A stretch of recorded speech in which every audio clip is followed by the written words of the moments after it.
बिल्कुल सन्नाटा पसरा हुआ था। लोग भी बहुत कम ही दिख रहे थे। थोड़ी दूर चलने पर ही हमें वो गेट मिला जिसके ऊपर लिखा हुआ था, पाताल भुवनेश्वर में आपका स्वागत है। हम वहां से चहलकदमी करते हुए उस जगह पहुंच चुके थे। वहां एक गुफा थी जो अंदर की तरफ जाती थी। उस गुफा के बाहर ही एक पुजारी बैठा था जिसने हमें अंदर जाने से रोक दिया। हमें अंदर जाने से क्यों रोक रहे हो? दिनेश ने पुजारी पर प्रश्नों की झड़ी लगा दी। ये सुनकर पुजारी विनम्र स्वभाव में बोला, आप सभी को इस पवित्र गुफा में चमड़े के सामान से निर्मित वस्तुएं जैसे पर्स, बेल्ट आदि ले जाने की मनाही है और मोबाइल कैमरा ले जाने पर भी प्रतिबंध है। इसे यदि लेके नहीं जाएंगे तो फिर रखेंगे किधर? मैंने झुंझुलाकर उस पुजारी से कहा। इस बार भी पुजारी ने नम्र स्वभाव में हाथ से दूसरी तरफ इशारा करते हुए जवाब दिया, सामने लॉकर है, आप वहां सामान जमा करके टोकन लेकर जा सकते हैं। दिनेश सबसे बेल्ट, मोबाइल और बटुए को इकट्ठे करने के बाद लॉकर की तरफ जमा करने के लिए चला गया। वो थोड़ी देर में ही हमारे सामने था और अपने साथ एक गाइड को लेकर आया था। हम लोग गुफा के अंदर प्रवेश करने लगे। गुफा प्रवेश करते ही शुरुआत में पत्थर से निर्मित एक सीढ़ी थी जो नीचे लगभग 50 मीटर तक थी। नीचे उतरते ही समतल जगह थी। नीचे आते ही गाइड हम लोगों के सामने आ गया और बोलने लगा, मेरा नाम विनीत चौधरी है। मैं यहाँ से थोड़ी दूर पर ही लोहा घाट नामक गांव से हूँ। मैं आपको इस गुफा से जुड़ी सारी आवश्यक जानकारी दूंगा। पाताल भुवनेश्वर मंदिर पिथौरागढ़ जनपद उत्तराखंड राज्य का प्रमुख पर्यटक केंद्र है। यह गुफा प्रवेश द्वार से 160 मीटर लंबी और 90 फुट गहरी है। पाताल भुवनेश्वर देवदार के घने जंगलों के बीच अनेक भूमिगत गुफाओं का संग्रह है। यह संपूर्ण परिसर 2007 से भारतीय पुरातत्व विभाग द्वारा अपने कब्जे में ले लिया गया है। हिंदू धर्म के अनुसार यहाँ 33 कोटि के देवता विद्यमान हैं, जिसे कुछ लोग 33 कोटि को 33 करोड़ भी समझने की भूल कर देते हैं। मैं ये साफ साफ बताना चाहूंगा कि 33 कोटि का अभिप्राय 33 करोड़ नहीं, 33 प्रकार के देवी देवता से है। पौराणिक कथा और लोकगीतों में इस भूमिगत गुफा के बारे में कहा जाता है कि यहाँ भगवान शिव और 33 कोटि के देवता विद्यमान हैं। यहाँ चूने के पत्थरों से कई तरह की आकृतियां बनी हुई हैं। इस गुफा में बिजली की व्यवस्था भी है। पानी के प्रवाह से बनी यह गुफा केवल एक गुफा नहीं है, बल्कि गुफाओं की एक श्रृंखला है। पुराणों के मुताबिक पाताल भुवनेश्वर के अलावा कोई स्थान ऐसा नहीं है जहां एक साथ चारों धाम के दर्शन होते हो। ये पवित्र व रहस्यमय गुफा अपने आप में सदियों का इतिहास समेटे हुए है। पुराणों में लिखा है कि त्रेता युग में सबसे पहले इस गुफा की खोज राजा ऋतुपूर्ण ने की थी, जो त्रेता युग में अयोध्या पर शासन करते थे। द्वापर युग में पांडवों ने यहाँ शिवजी भगवान के साथ चौपड़ खेला था और कलयुग में जगत गुरु शंकराचार्य का 722 ईस्वी के आसपास इस गुफा से साक्षात्कार हुआ। तब उन्होंने ये तांबे का एक शिवलिंग स्थापित किया। इसके बाद जाकर कई चंद राजाओं ने इस गुफा को खोजा। स्कंद पुराण के मानस खंड में वर्णित किया गया है कि आदि शंकराचार्य ने 1191 ईस्वी में इस गुफा का पुनः दौरा किया था। यही पाताल भुवनेश्वर में आधुनिक तीर्थ इतिहास की शुरुआत हुई थी। आज के समय में पाताल भुवनेश्वर गुफा सैलानियों के लिए आकर्षण का केंद्र है। देश विदेश से कई सैलानी इस गुफा के दर्शन करने के लिए आते जाते रहते हैं। इसके साथ ही ये एक शिवलिंग है जो लगातार ऊपर की ओर बढ़ रहा है। कहा जाता है कि जब ये शिवलिंग गुफा की छत को छू लेगा तब कलयुग का अंत हो जाएगा और यह दुनिया खत्म हो जाएगी। ये माना जाता है कि यह गुफा कैलाश पर्वत पर जाकर खुलती है। यह भी माना जाता है कि युद्ध के बाद पांडवों ने अंतिम यात्रा से पहले इसी गुफा में तप किया था। क्या बात करते हो? मैं उस शिवलिंग को अवश्य देखना चाहूंगा। क्या आप भी इस जमाने के होते हुए इन बातों पर विश्वास करते हैं? मैंने गाइड की बात को बीच में काटते हुए कहा, मैं जानता हूं शुरू में विश्वास करना इतना आसान नहीं होगा। आप यहाँ चारों तरफ अपनी नजरें दौड़ाकर देख सकते हैं। यहाँ सब अपने आप निर्मित है, कहीं भी किसी तरह का कोई जोड़ मौजूद नहीं है। मैं अभी आपको उस अद्भुत शिवलिंग के दर्शन भी करवाऊंगा। गाइड ने मेरी बातों का धीरज से जवाब दिया। मैं इससे जुड़ी और भी बातें जानना चाहता हूँ, आप कृपया बताते रहिए। मैंने मुस्कुराकर गाइड की तरफ देखा और गाइड फिर हमें वहां की और जानकारी देने में लग गया। हिंदू धर्म में भगवान गणेश जी को प्रथम पूज्य माना गया है। गणेश जी के जन्म के बारे में कई कथाएं प्रचलित हैं। कहा जाता है कि एक बार भगवान शिव ने क्रोध में गणेश जी का सिर धड़ से अलग कर दिया था।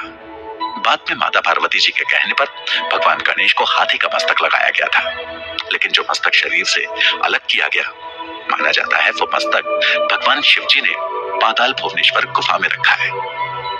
पाताल भुवनेश्वर की गुफा में भगवान गणेश के सिर कटे शिलारूपी मूर्ति के ठीक ऊपर 108 पंखुड़ियों वाला शवाष्टक दल ब्रह्म कमल के रूप की एक चट्टान है। इस ब्रह्म कमल से पानी भगवान गणेश के शिलारूपी मस्तक पर दिव्य बूंद टपकती है।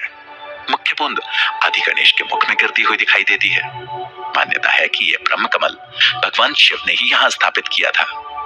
ये बताते बताते वो गाइड हमें थोड़ा आगे की तरफ ले गया। गुफा संकरी होने की वजह से हम लोग झुककर आगे बढ़ रहे थे। लगभग 15 फुट की दूरी पर चलने पर हमें एक जगह पर उसने रोक दिया।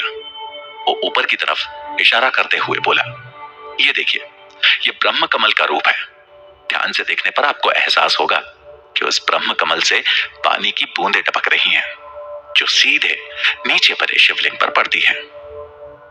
मुझे अपनी आंखों पर विश्वास करना मुश्किल लग रहा था, क्योंकि वाकई वो ब्रह्म कमल जैसा दिखने वाला पुष्प गुफा के ऊपरी भाग में ही बना हुआ था, जो कि पत्थर का होने के बावजूद भी एक पुष्प की आकृति का दिख रहा था। उसे देखकर साफ लग रहा था ये मानव निर्मित नहीं है, क्योंकि उसमें किसी भी तरह का जोड़ नहीं था। वास्तव में उसी पत्थर रूपी ब्रह्म कमल से पानी की बूंदें रह रहकर नीचे शिवलिंग पर जल से अभिषेक कर रही थी, कि बिल्कुल सटीक शिवलिंग के बिल्कुल मध्य में पड़ रही थी। ये देखिए, यही वो पत्थर है जिसका जिक्र मैंने थोड़ी देर पहले आप लोगों से किया था। इन गुफाओं में चारों युगों के प्रतीक रूप में 4 पत्थर स्थापित हैं, लेकिन ये वाला पत्थर जिसे कलयुग का प्रतीक माना जाता है, ये साल दर साल धीरे धीरे ऊपर उठ रहा है। माना यह जाता है कि जिस दिन ये कलयुग का प्रतीक पत्थर दीवार से टकरा जाएगा, उस दिन कलयुग का अंत हो जाएगा। उस जगह सच में एक पत्थर दिख रहा था, जो कि नीचे धरातल से ऊपर की तरफ पड़ता हुआ प्रतीत हो रहा था। उसे देखकर अंदाजा लगाया जा सकता था कि ये धीरे धीरे वाकई बढ़ रहा होगा। इस जगह मन को अजीब सा सुकून महसूस हो रहा था, मानो मन में कोई इच्छा ही नहीं रही हो। दिल को ये पल बहुत ही भा रहे थे। मैं इन विचारों में खोया हुआ ही था कि फिर से गाइड ने अपने ज्ञान के पिटारे को खोलना शुरू किया। इस गुफा के अंदर केदारनाथ, बद्रीनाथ और अमरनाथ के भी दर्शन होते हैं। बद्रीनाथ में बद्री पंचायत की शिलारूप मूर्तियां हैं, जिनमें यम कुबेर, वरुण, लक्ष्मी, गणेश तथा गरुड़ शामिल हैं। तक्षक नाग की आकृति भी गुफा में बनी चट्टान में नजर आती है। इस पंचायत के ऊपर बाबा अमरनाथ की गुफा है तथा पत्थर की बड़ी बड़ी चटाएं फैली हुई हैं। इसी गुफा में काल भैरव की जीभ के दर्शन होते हैं। इसके बारे में मान्यता है कि मनुष्य काल भैरव के मुंह से गर्भ में प्रवेश कर पूंछ तक पहुंच जाए तो उसे मोक्ष की प्राप्ति हो जाती है। ये कहते हुए उसने अपने हाथ से इशारा करते हुए एक विचित्र गुफा की तरफ इशारा किया, जो कि हल्की सी ऊपर चढ़ने पर दिखाई दे रही थी। सही में इस गुफा का दूसरा छोर तो था, जिसका मार्ग कहीं ना कहीं जा जरूर रहा था। उस गुफा की तरफ रुख न करते हुए वापस हम उसी जगह आ गए और गाइड ने सामने की तरफ इशारा करते हुए कहा, ये देखिए, ये शेषनाग के फनों की तरह उभरी संरचना पत्थरों पर नजर आ रही है। मान्यता है कि धरती इसी पर टिकी है। गुफाओं के अंदर बढ़ते हुए गुफा की छत से गाय के एक थन की आकृति नजर आती है। यह आकृति कामधेनु गाय का स्तन है। कहा जाता था कि देवताओं के समय में इस स्तन में से दुग्ध धारा बहती थी।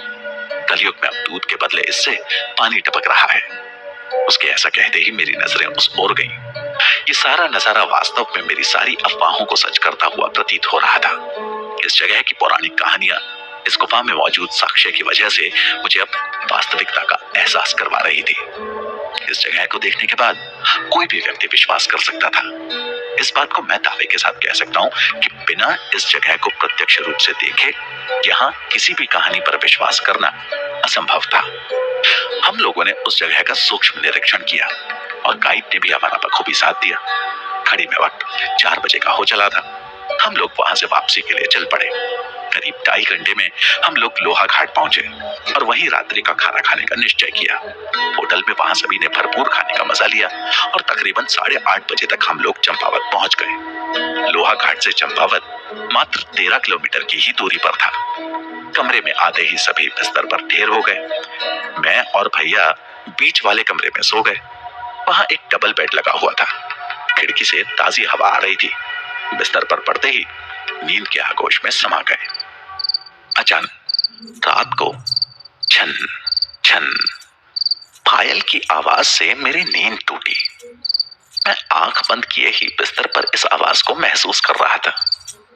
ध्यान देने से पता लगा कि धीरे धीरे ये आवाज तेज होती जा रही थी, जिसका यही प्रतीक था कि पायल पहने कोई समीप ही आ रही है।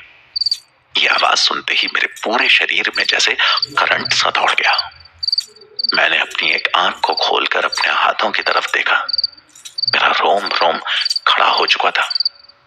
मैंने हिम्मत की और चौंक कर अपनी जगह उठकर बैठ गया कि तभी वो पायल की आवाज अचानक बंद हो गई।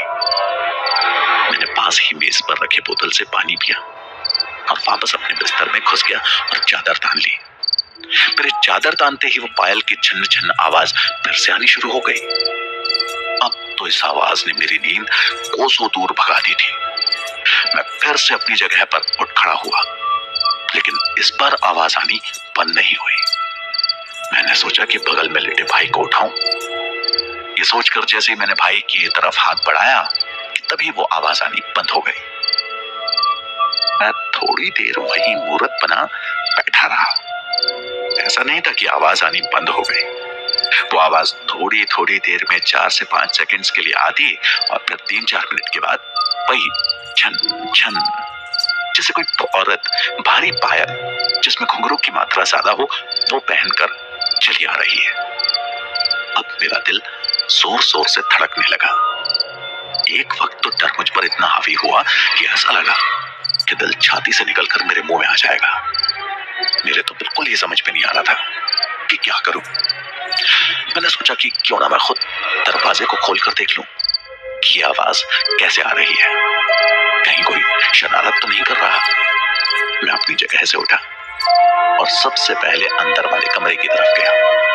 वहां बाकी के तीनों लोग तो घोड़े बेचकर सो रहे थे। मैंने फिर बाहर का रुख किया और दरवाजे को खोलकर बाहर जाने का दृढ़ निश्चय किया। फटाक से दरवाजे की कुंडी को खोलते ही झटके के साथ दरवाजा खोल दिया और बाहर आ गया। और दरवाजे को खोलकर जैसे ही बाहर निकला, बाहर से फिर छन छन छन। इस बार आवाज बिल्कुल मेरे सामने से आती हुई महसूस हुई, मानो कोई नई नवेली दुल्हन इस तरफ चली आ रही हो। लेकिन मुझे ताज्जुब हुआ कि यह आवाज केवल सुनाई दे रही थी, दिख कुछ भी नहीं रहा था। भला ये कैसे संभव हो सकता था? मैंने उस आवाज का पीछा किया और घर के पीछे जैसे ही आया, अचानक आवाज बंद हो गई। मैं जैसे ही मुड़ने को हुआ तो मुझे एहसास हुआ कि किसी ने पीछे से मेरा कंधा पकड़ा हुआ है।